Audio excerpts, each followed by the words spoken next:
Hello mga ka-Frenny! Luto time na naman tayo ng sabaw.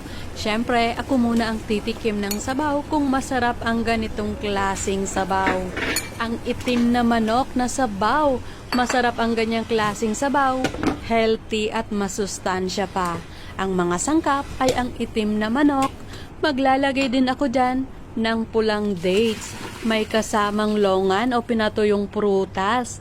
Maglalagay din ako dyan ng konting karne na marinated na yan sa asin, asukal, soy sauce at gawgaw.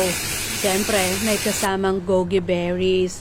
Maglalagay din ako dyan ng Chinese yam na pinatuyo.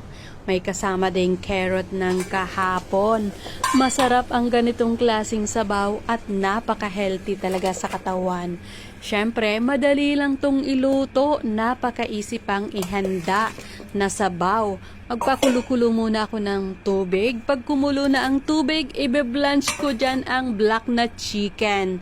Naglagay din ako ng luya para hindi gaanong maamoy ang chicken. Papakuloan ko ang chicken ng ilang minuto lang, 1 minute or 2 minutes ay okay na. Pagkatapos ng 2 minutes, papatayin ko na ang apoy dyan, itatapon ang pinagpakuloan at madumi na yan.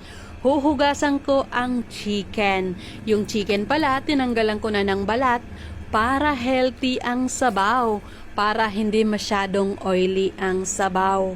Hinugasan ko sa running water kahit hindi tumatakbo ang tubig at tinanggalan ko na nga yan ng taba para healthy talaga ang sabaw. Sinet aside ko na rin. Para sa sabaw, nagpakulo-kulo na ako ng tubig, inilagay ko na ang konting karne, ilalagay ko na rin dyan ang Chinese yam na mayaman sa collagen. Pwede rin dyan ang fresh na Chinese yam. Inilagay ko na rin ang pulang dates. Inilagay ko na rin ang dry na longan. Masarap din yung longan. Matamis-tamis. Ilalagay ko na rin ang carrot ng kahapon. Kahit anong unahin na sangkap ay pwede.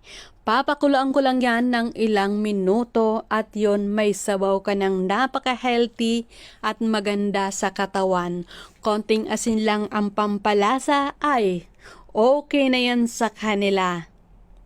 Okay na yan sa kanila, iniinom nila ang sabaw pagkatapos nila mag-dinner time.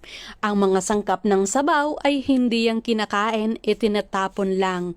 Ang kailangan nila ay ang sabaw lang talaga at masustansya na yan. Napaka-healthy pa. Pagluto na ang sabaw, ganyan na nga ang itsura ng sabaw. Makikita nyo, napaka-healthy ng ganitong klasing sabaw. So yun lang mga ka-Frenny, maraming salamat!